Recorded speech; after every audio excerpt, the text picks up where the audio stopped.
Hello, everyone, and welcome back to the Pulse here with the PeakBot team and Mark Phillips. Gentlemen, how are we doing this morning? Good morning. Doing good. Mark, how you doing? Well, still working out some of that turkey, but excited for a new month of P&L here. Yeah, I feel the same way. I've been on a diet, which just seems silly, really, to do around. I mean, that's your mistake for starting a diet a week before Thanksgiving. Yeah, it was either like start a diet or start thinking about cardiac arrest. So I went for the diet, untimed diet, and back on it today. But yeah, Mark, great point. Definitely overdid it.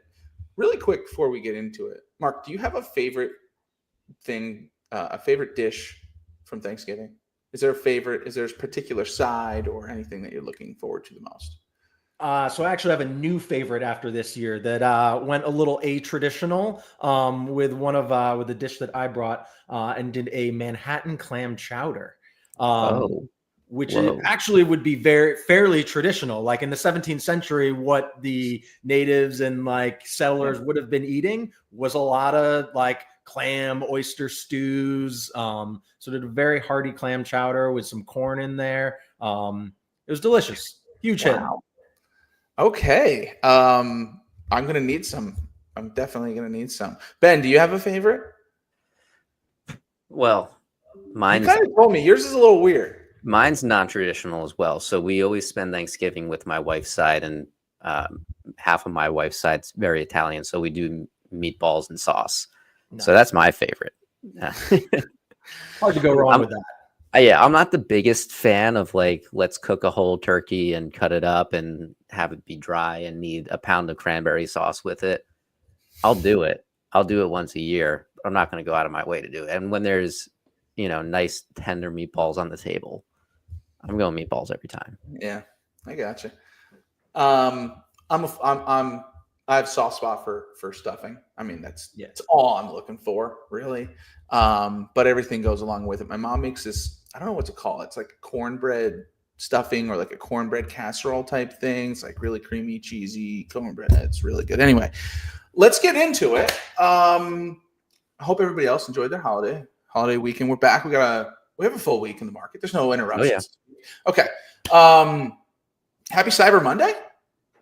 Yeah, Cyber Monday to whoever that may matter to. We're going to get into a lot of good stuff here today. Of course, stocks in real life. We're going to be talking about Airbnb today, our experiences with it, as well as take a look at the stock and the charts and everything else. We will quickly run through PeakBot picks just to see how we did for week 10. Didn't make picks last week with the holiday. And then do a number of different things. Take a look at the SPY, talk about some economic events, maybe talk about our portfolios, and go from there. So what do we think? Get into PeakBot picks, knock that out of the way? Let's hit it. Yeah. Great. All right. So what we've got here are picks that were selected on November 22nd, Friday, and expired this past Friday on the 29th. Okay, so we'll get me out of the way here. I had one bear call spread and two bullish put spreads. We're going to start with the bear. I had Pepsi bearish, earned $14 in premium. Boring. We need a sound track that comes in when the premium's under 20 on this contest. Like, yeah, we do. A boo, just a big crowd boo. Anyway, I was trying to stay below 165. It looks like I did it. All right. Costco bullish. I cannot believe we covered Costco. That was last week, right? Yeah. For stocks in real life. It is the 18th most expensive stock there is. I was bullish on it, trying to stay above $950 to collect $280 in premium. There you go. The spread was pretty wide. There was probably a good amount of cash that needed to go into that trade, but man, that was a no-brainer. Lowe's put spread bullish. Try to stay above 260 to earn 38 in premium. Your boy's 3 for 3. Look at that, 3 for 3. Let me just make a quick note. Okay, Ben, moving right along. Let's see if you can compete. You as well. All of us had one bearish, two bullish last week. Ben's bear, AMAT, ticker AMAT. We don't see that one a lot. Bearish under 180 for $44 in premium. Nicely done. Applied Materials. Ben, have you traded that before? I have not. No. Mark, you ever I think see I this chose stock? it because of the high premium, because that's our new tiebreaker. That is, yeah. You're a premium full now. Mark, what's your experience with this stock? You ever see it? Loosely familiar. No, it's got some decent vol, like as we can see, like based on this chart, but I wouldn't say I'm overly familiar with it. Gotcha. Yeah, it snuck its way onto the watch list, and I've seen this around just a little bit. Moving into a more familiar ticker, DAL. I believe that's Delta Airlines. Bullish. Ben is trying to stay above $61 to earn 20 in premium. Wow, they've been having a lot of fun since August. That's a fun chart. Okay, 2 for 2. Ben, Coinbase, put spread bullish above 287.5 for $482 in premium. What could be the highest premium earned? Let's go. 287.5. There we go. 3 for 3. A lot of premium. Let's hear it. Okay. I'm glad you dropped it. That was good. I was going to try to do it before you beat me to it, but well done. All right, 3 for 3. We're moving on to Thomas here, who, by the way, has the highest win rate. For anybody who wants to come and compete against us to earn $500 in a year of PeakBot subscription, you're going to be going up against Thomas. It's going to be whoever has the highest win rate when the challenge is accepted. Thomas is bearish on Uber, trying to stay below 72 for $36 in premium. Oh, wow. Just scooped that out. Wow. By 4 cents. Let's look at the 5-day really quick. Let's see if this was like a last minute type thing or. Okay. Yeah, I mean, he was hovering above and below $72 all week last week. Man. Okay. All right, Thomas. And yeah, he had that last minute bar. Wow. Got him right below. Saved by the bar or what? Yeah, saved by the bar. And the bell. All right, Thomas. Second pick was Home Depot, ticker HD, put spread bullish, trying to stay above $410. Another ridiculously high priced stock.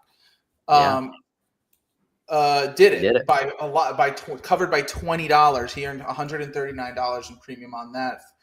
And then his third pick, Robinhood, ticker Hood, put spread bullish over 34.5 for $41 in premium. Are we about to?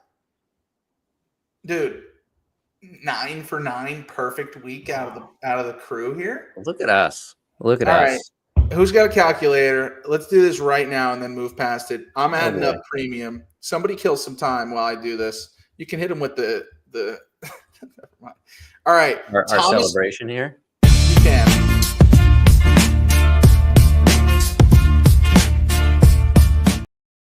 Okay, great job. Thomas earned $216 in premium.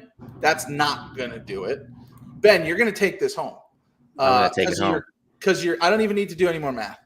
Because of your Coinbase cash for $482, that alone is more than Thomas and I, maybe collectively, certainly individually across all of our picks. So, Ben, congratulations. Well done.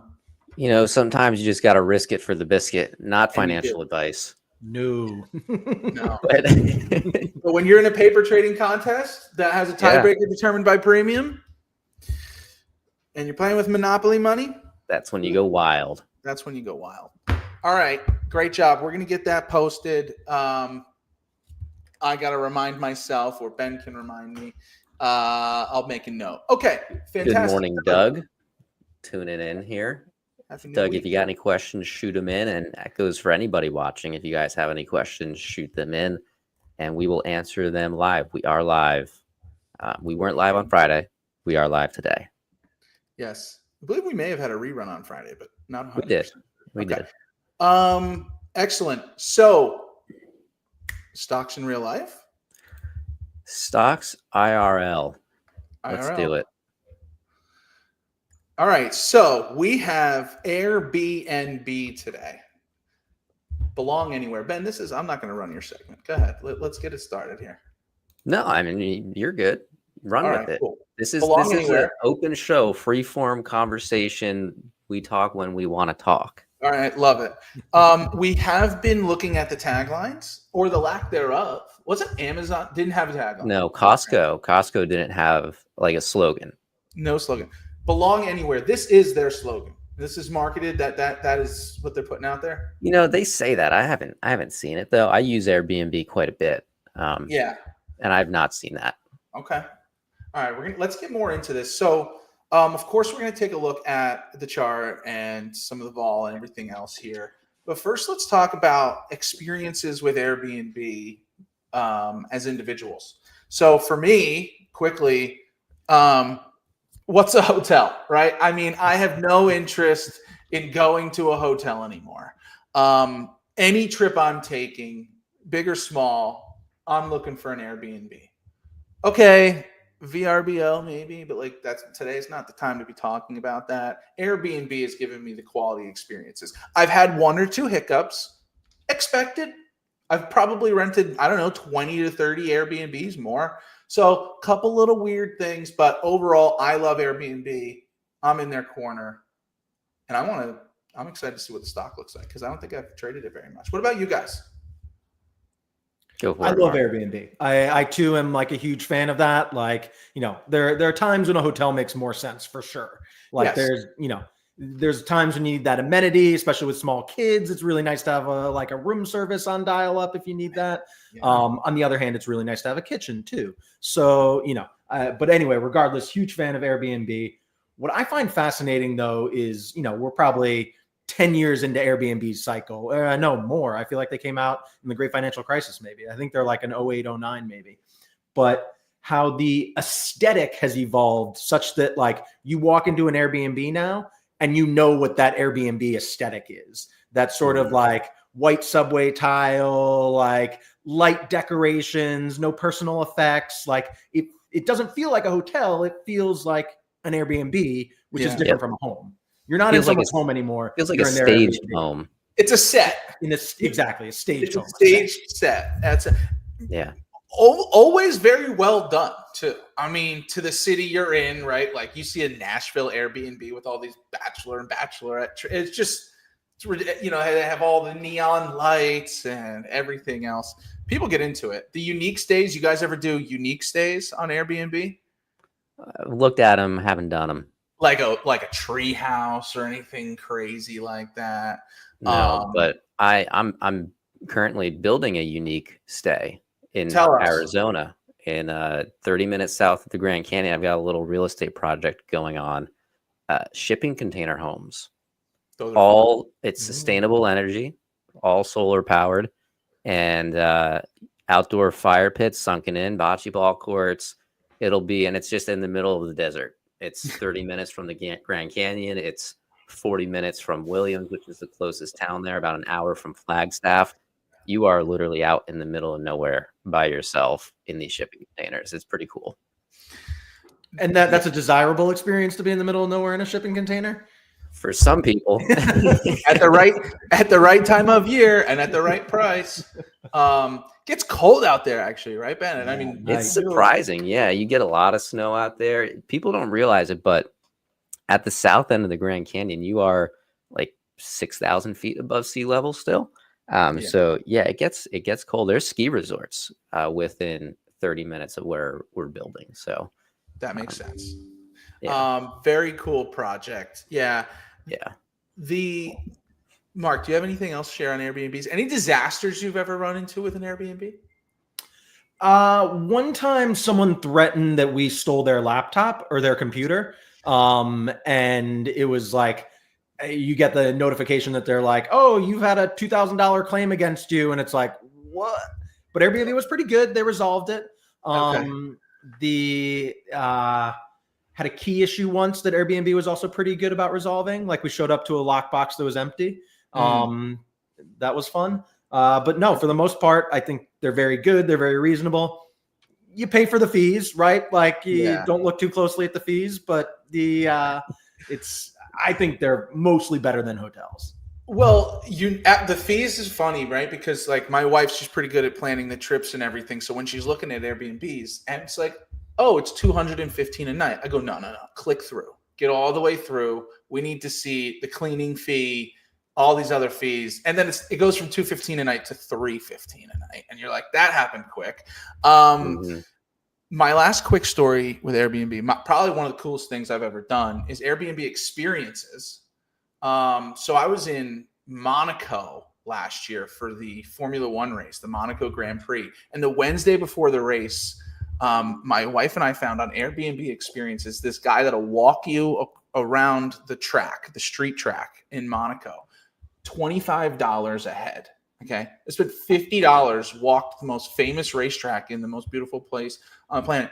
At the end of it, it was so good. I said, dude, is anybody else doing this? Because I'm about to we're going to work something out. We need to do this more. Incredible. Anyway, I'm talking too much. Let's look at the stock. Let's do it.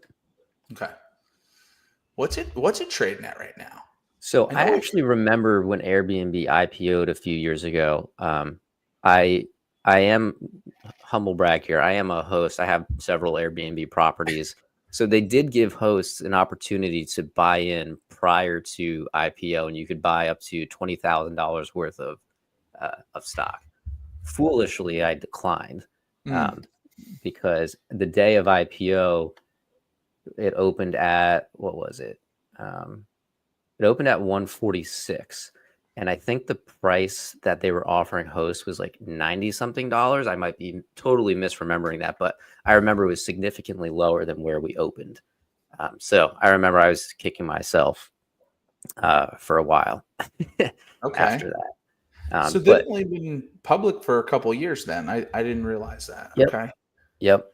And it's been hovering right around the same price. I mean, we saw dip down below 100 temporarily in 2002, 2003-ish time frame, and we've been bouncing back up since then. But yeah, overall, pretty much trading within that range. I'll look at the year chart here.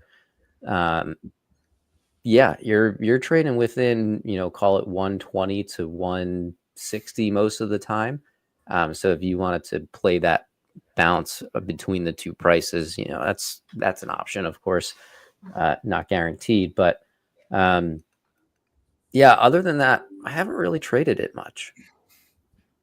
Yeah, we've seen it in the PeakBot picks contest a couple times. It's certainly on the watch list, the trend spread watch list all the time. Mark, what do you think about this stock? What data points or stats do you like or not like here?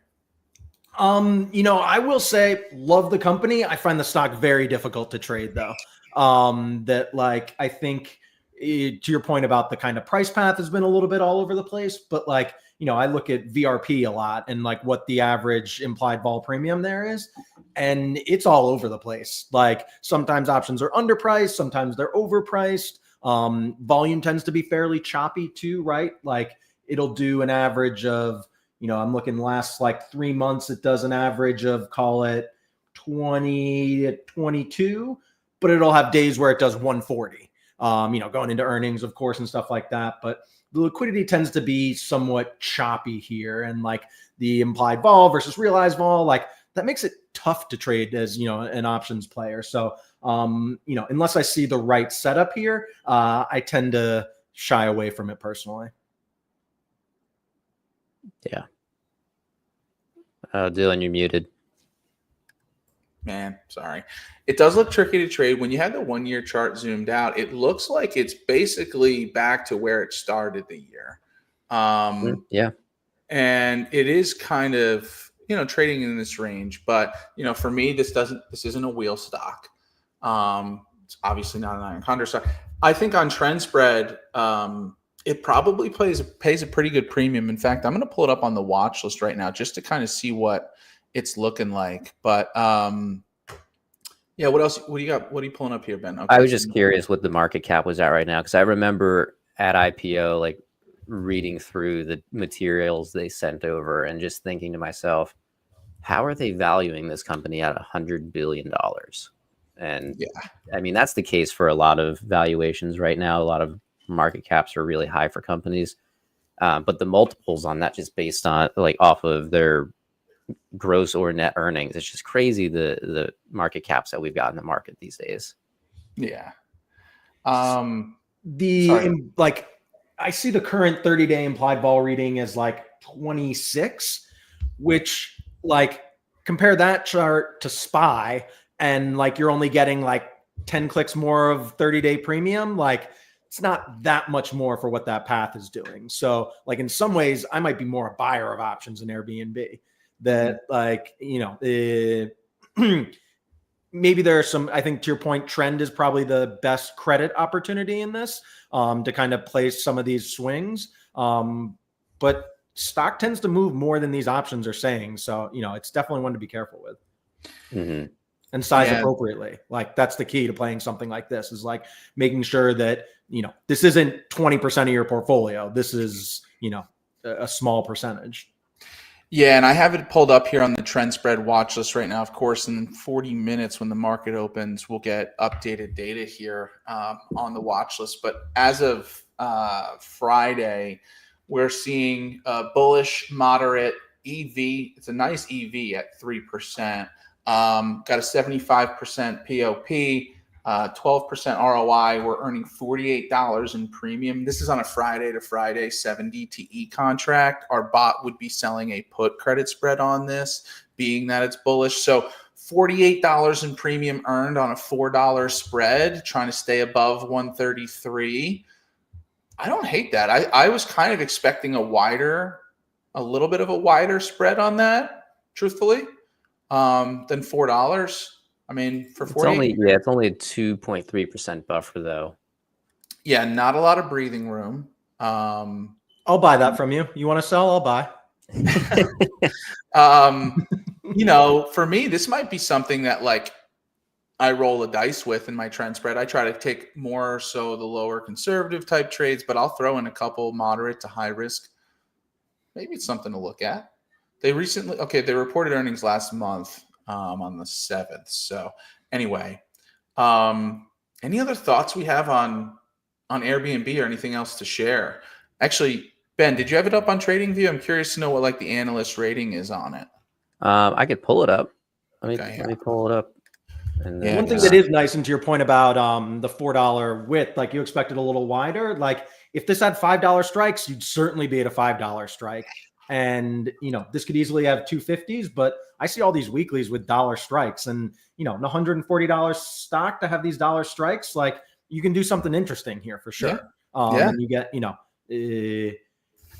48 cents on $4 is probably more attractive than 53 cents on $5. Yep.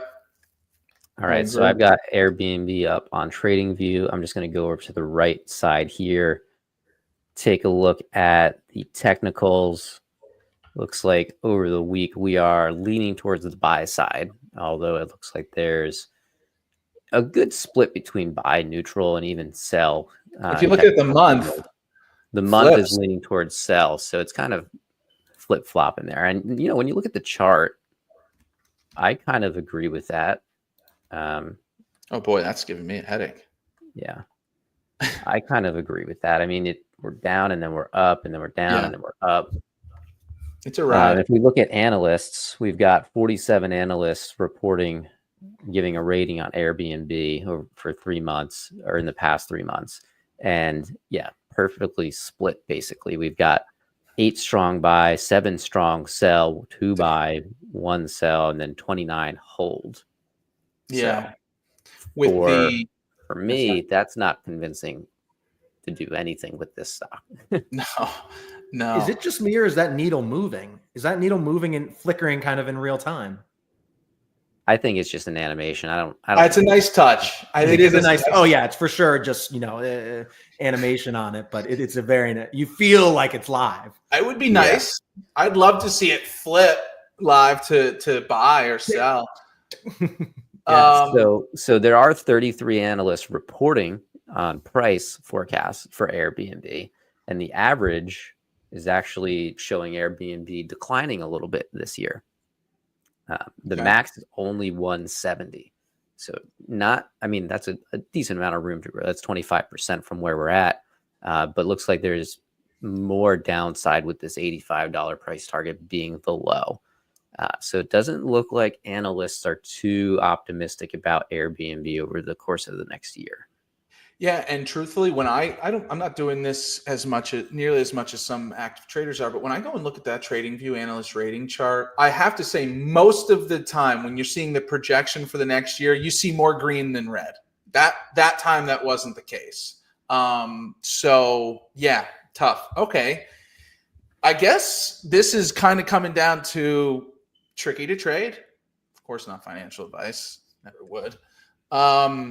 But it's kind of found its range since October, again, between like that 125, 140 range. So keep an eye on it. But whenever something flips on the technicals for bullish for the week, bearish for the month, I step away.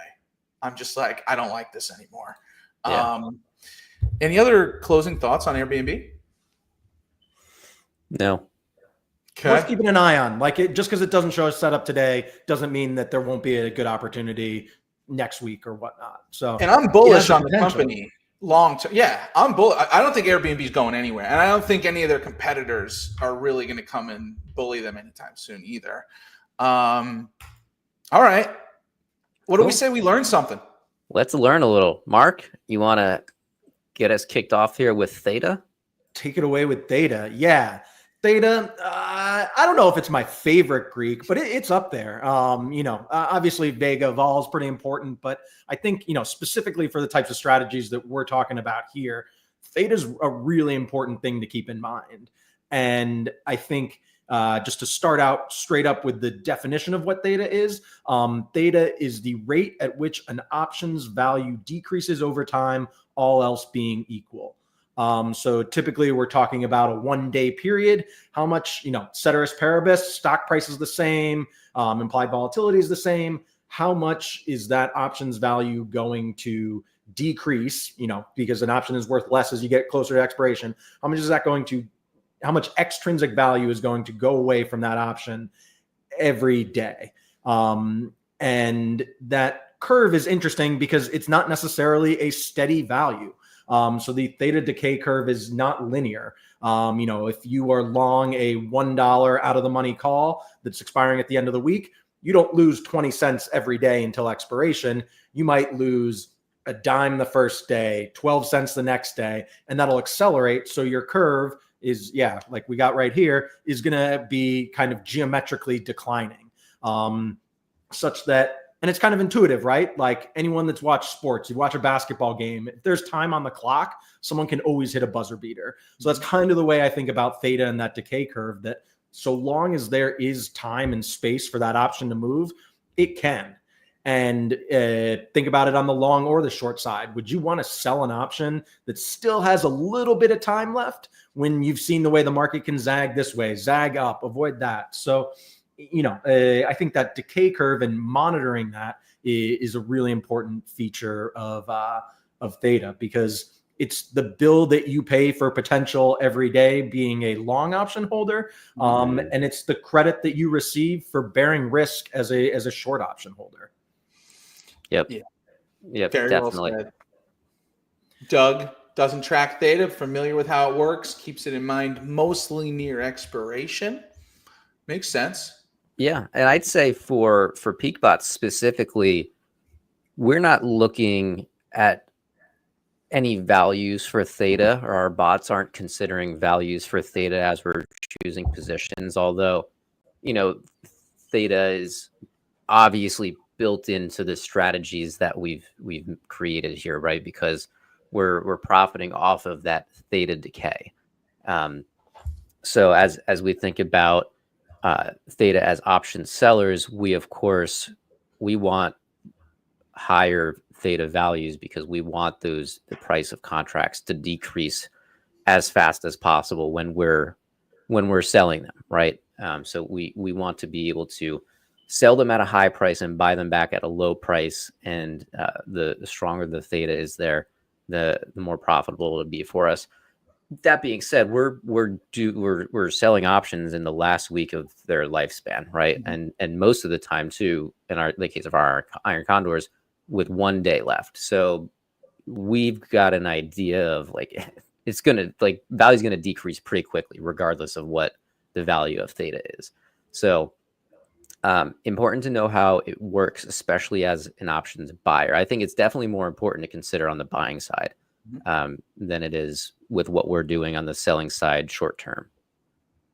Absolutely. Yeah, and I think specifically these strategies that we're working with here are targeting that extreme part of the curve. And I think that's why when you're targeting that extreme part of the curve, you're getting the most Greek-rich options. And, that's not just true of theta. That's true of all the options that are, expiring. They're kind of have the most rich Greeks that there are out there. So by capturing that very high theta value, there's a little bit of time on the clock, but still a good amount of premium.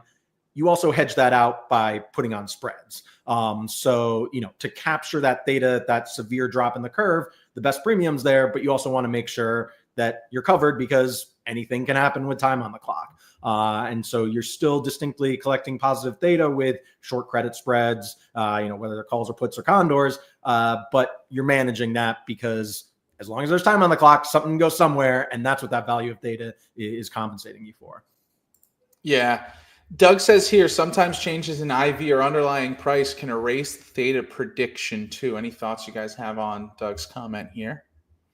So theta value is directly proportional to implied volatility. If you're increasing the implied volatility of an option, you're increasing that extrinsic value. There's more potential movement, more distribution that could be realized, and therefore the theta will increase also because you have such a big balloon that you've blown up with all this IV, and that's got to go somewhere by expiration. So absolutely, IV is going to impact it.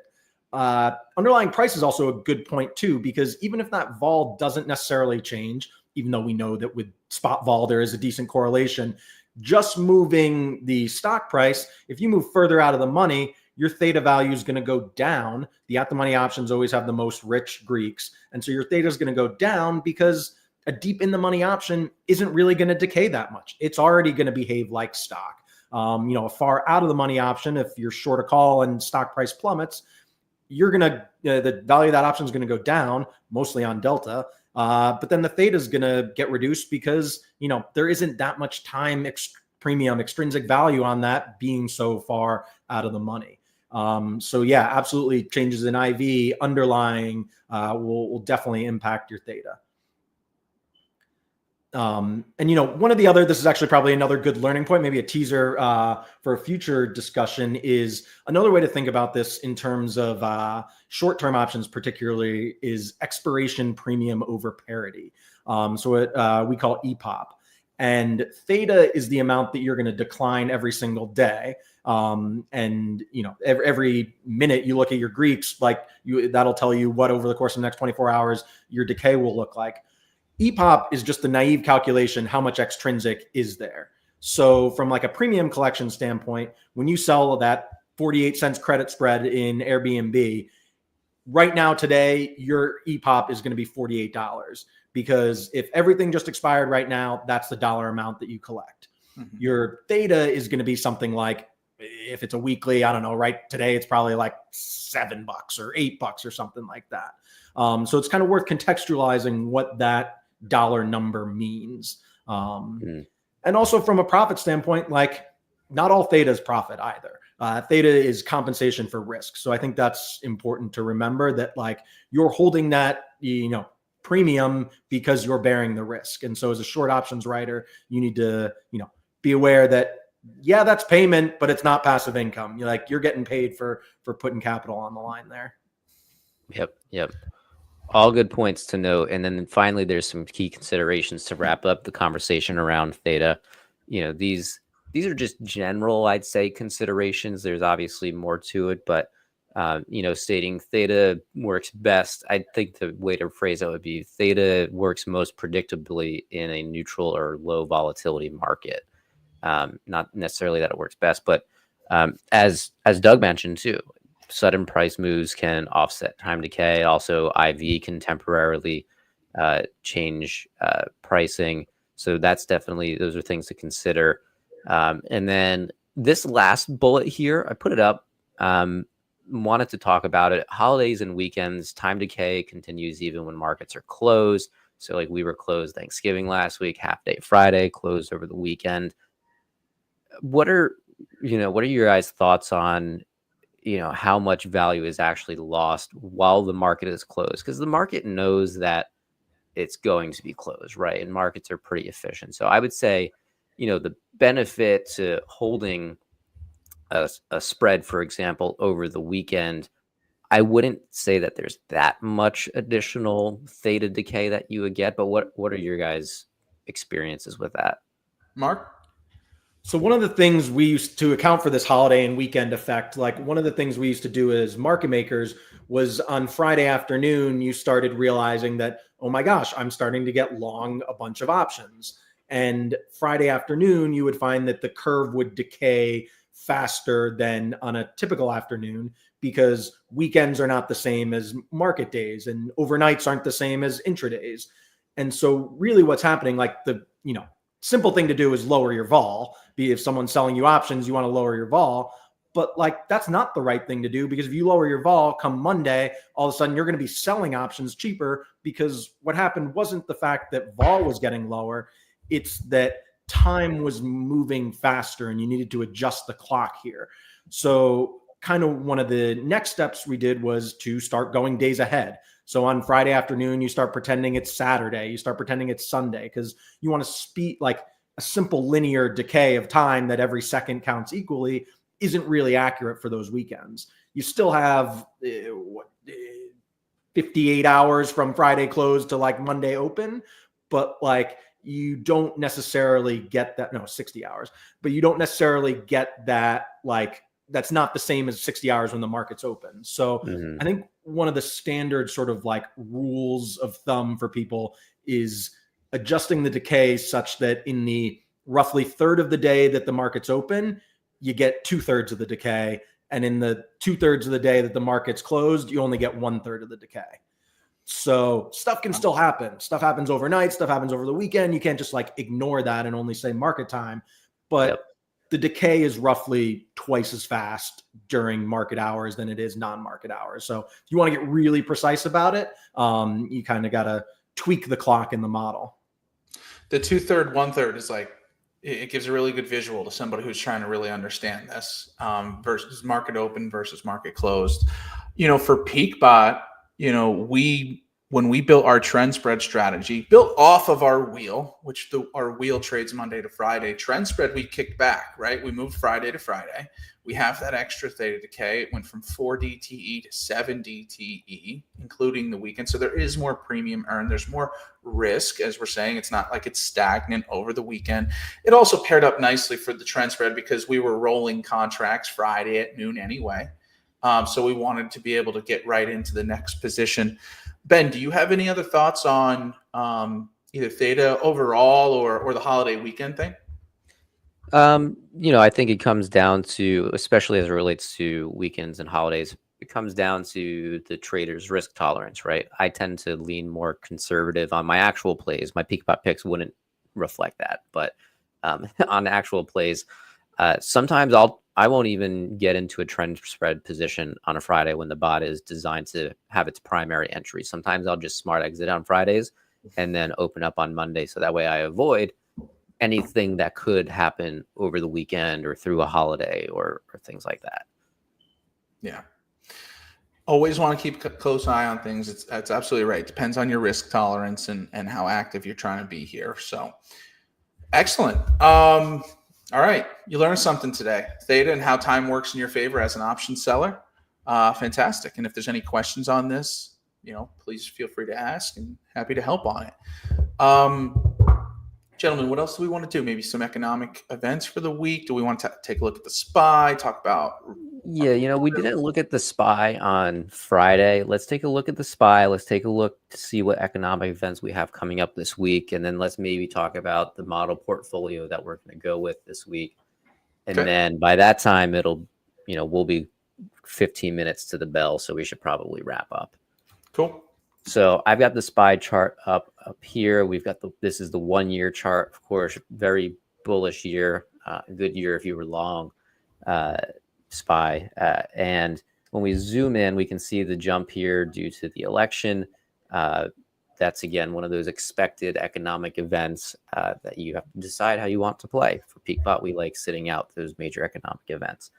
And then since then, it's been quite a roller coaster. We went up, down. Now we're on our way back up. We just made, I believe that was, those were all-time highs we made last week. And pre-market, we are pretty neutral. So I'm interested to see where we go this week. I think we could potentially keep pushing higher at this point. And I think we might push higher through the new year. But what are your guys' thoughts? Technical analysis. Did you do that below? I'm sorry, I was looking at getting some. I did not. Although I do expect it to be pretty bullish. Yeah, just all-time highs makes this maybe a bit skewed. But Mark, your thoughts? Yeah, most all-time highs follow other all-time highs, but I don't know what's going to happen this week. We're obviously a little light this morning. I think futures are off a couple points, but I don't see anything, particularly scary on the horizon. So I would expect this to be a grind-on week. But that's probably a good cue to look at the economic calendar. Yeah, for option sellers, a slow grind is kind of what we want to see. We don't want to see a lot of movement. We just want those options to fizzle out. Yeah. Let's take a look. And that's the default state of the market most of the time, right? Like most of the time, something isn't particularly happening, which makes, continued exposure to credit spreads such an interesting strategy. Yeah. Ben, what are you pulling up? Economic events? All right. So we got the economic calendar. Let's see. These are high importance events this week. We've got PMI data this morning. We've got job openings tomorrow morning. We've got Powell giving a speech tomorrow, it looks like. I wasn't aware of this. I'm going to flip over to one of our subdomain partners, Max, and see that we need to update the 0DT inactivity schedule because Powell is speaking. One of the rules for that bot is that bot will not trade when Powell speaks, on days that Powell speaks. So anybody that's trading that bot with PeakBot and Max, we will update that. And other than that, we've got some additional data around, I'll say, the workforce on Friday. But other than that, it's not too much else going on. We could uncheck that and see all of the events that are happening, and just scroll through this, see if anything sticks out. Mark, I already know for you, you're not going to change your strategy at all as it relates to trading iron condors. A Powell speech, I think that's a good one to pay attention to, right? Like, I think, and I know in a lot of your back tests, like that's definitely one of the ones that, you definitely want to stay away from. And he certainly could say something. I think that does merit some caution. I'll go out on a limb and say I don't know that it's as significant as it was 6 months or a year ago, though. I think that there's been a sentiment shift, and I don't think people are hanging on Powell's every words the way we were previously. Hanging on every word is taken seriously. Ben, I remember Thomas telling us, depending upon how he said good morning, or if he said good morning, or whatever it was, threw everything into it. Oh yeah, people will watch Powell take the podium, and just his body language walking up, people will start to place their bets on that. The market starts moving. It's pretty wild to watch. Yeah. The Powell speeches are one of the few that, again, as Ben mentioned, will be turning off the 0DTE SPX bot. In the future, with our iron condor strategies or future iron condor strategies, we may do something similar and have an inactivity schedule for our bots. Right now, it's keep calm and condor on. But I am going to be taking a look at Ben. When was speech? Wednesday. Yes, Wednesday. Yeah, so I'm going to be keeping a closer eye on that. If helpful, I know we're getting close to wanting to wrap here. I can just share my portfolio quick and kind of my approach heading into this week. I made some edits, of course, not financial advice here, but I made some edits on Thursday, which is when I typically do make edits to my PeakBot portfolios, due to the fact that if I'm trading trend spread, a lot of things are happening on Friday. obviously my wheel contracts expiring as well. So I have Walmart holding steady, paying me somewhere between $20 and $30 in premium on average per week with the wheel. Still have yet to be assigned. Just still loving Walmart as much as I always have. I replaced Bank of America with DraftKings on the wheel. Mark, I know this one was these were actually the two different examples you used, I think, when talking about two approaches to the wheel. I think specifically it was Walmart and DraftKings, wasn't it? Yep, correct. I think those are sort of almost the two extremes of the barbell for what you can do with a wheel strategy. So, my risk tolerance, I would say, has shifted a bit out of low, more into moderate. I didn't like having Bank of America in my PeakBot trades or in my PeakBot portfolio and have it not trade because it was paying under $10 in premium on a 4DTE contract. So I needed to get rid of it and get some more premium going with DraftKings. From a trend spread standpoint, these are Roblox I'm bullish on, Disney I'm bullish on, Google I'm bullish on. I'm bearish. I got a call spread on J&J.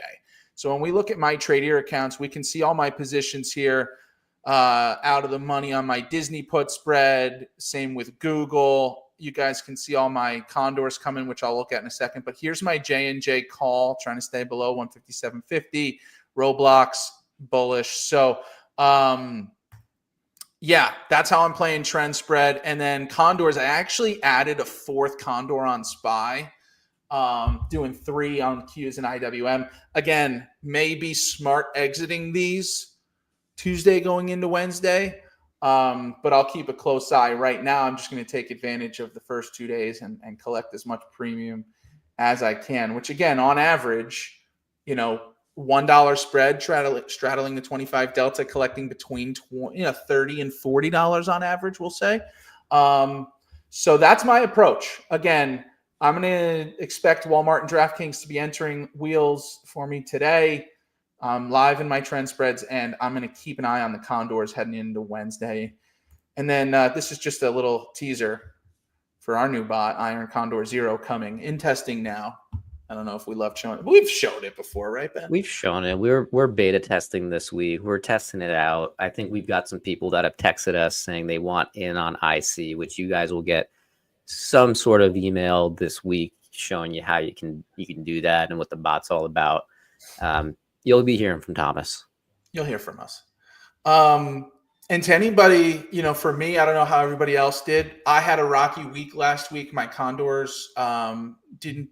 It was actually a couple of my trend spread trades kind of took a beating. A couple of my condors missed. So I took a beating, but I got a lot of premium in the pipeline here and very excited for this week. So anything else, gentlemen? So I'd say just to wrap up that conversation for me, my model portfolio is going to be a neutral direction, moderate risk just for me. And if anybody's wondering what that means, go to our website and download the model portfolio document that we've got. And last question that I want to get to, I think it's an interesting one. And Mark, I'm going to punt it over to you since you are the expert here. And then maybe we'll just do a little outro with our PeakBot harvested joint services here. But thoughts on the VIX during this grind higher? Is there caution in the market, in our opinion? Yeah, I think there's a little bit of a caution in the market right now, like VIX reading just under 13 and change, something like that. Compared to typical, all-time highs, we're a couple clicks above that. Like normally I expect single digit VIX, when we're approaching or when you're at all-time highs like this. So, we could rattle off the list of worries that are in the market right now, whether they're geopolitical or macroeconomic or inflation, whatever it might be, right? But markets tend to climb a wall of worry. And in a lot of ways, I'm happy that the VIX is at this level because it does afford us some extra premium collection on our condors. And I am seeing relatively persistent positive VRP, difference between implieds and realized in the indices. And that's great for, condors. And I think that also trickles down to some of the individual equities. So, picking the right names, going when vols, appropriately high, a VIX of 14 and market highs present some interesting opportunities. So the caution in the market, well, I don't know whether it's warranted or not, but it does feel like there is some, because there are buyers of vol, and great for, risk managed credit traders. Absolutely. Mm-hmm. Awesome. All right. Well, let's get wrapped up. We got 10 minutes till the bell. Just want to mention that Harvested Financial, Mark and team have partnered with PeakBot, Dillon, myself, and team, to provide our trading bots to the everyday retail trader, with the advantage of having a licensed professional, aka Harvested Financial, manage your accounts for you. So if you are interested in that, if you love trading bots, if you love our trading bots, if you want to have a professional manage those trading bots for you because you don't know what stocks to pick, or you don't know how much to budget or what bots to trade with, Mark knows that. Mark knows.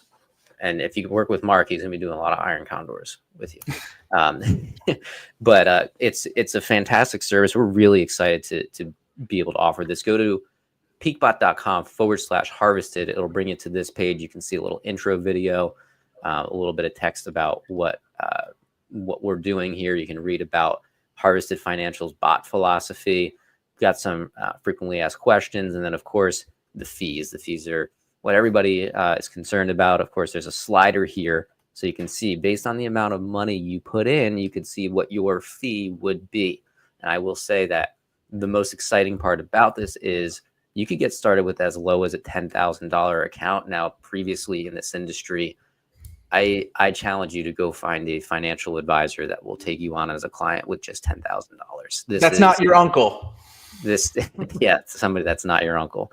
This is groundbreaking for the industry that we're in. So if you are interested in this, head over to peakbot.com/harvested. Put your name on the wait list. We are slowly onboarding people to make sure that everybody has a smooth experience. You could hop up to the top of that wait list if you bring a friend along. Referrals are always welcome with open arms. And of course, there are benefits to bringing a referral, such as you do get to skip the wait list, and we will get you started as soon as possible. Fellas, anything that we want to mention about our little joint venture here together?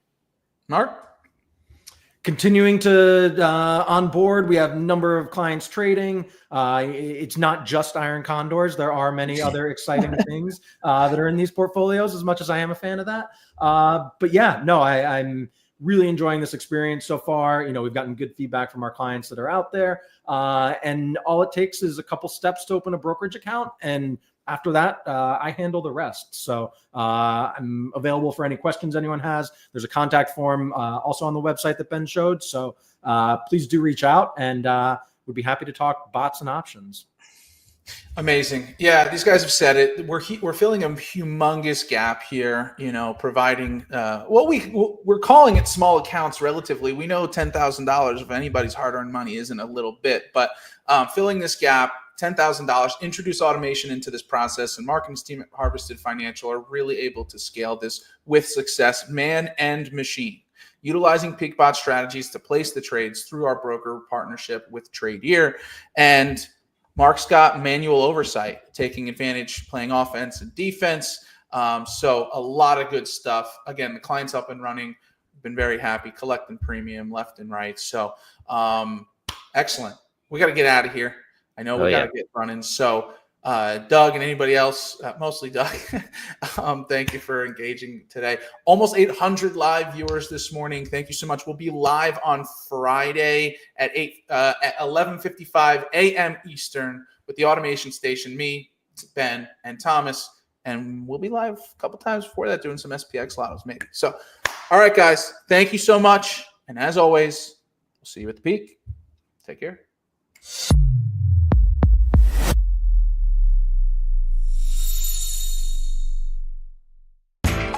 You know how the financial world goes. Here comes the buzzkill. Please make sure to take some time to read this boring disclaimer. We will owe you one.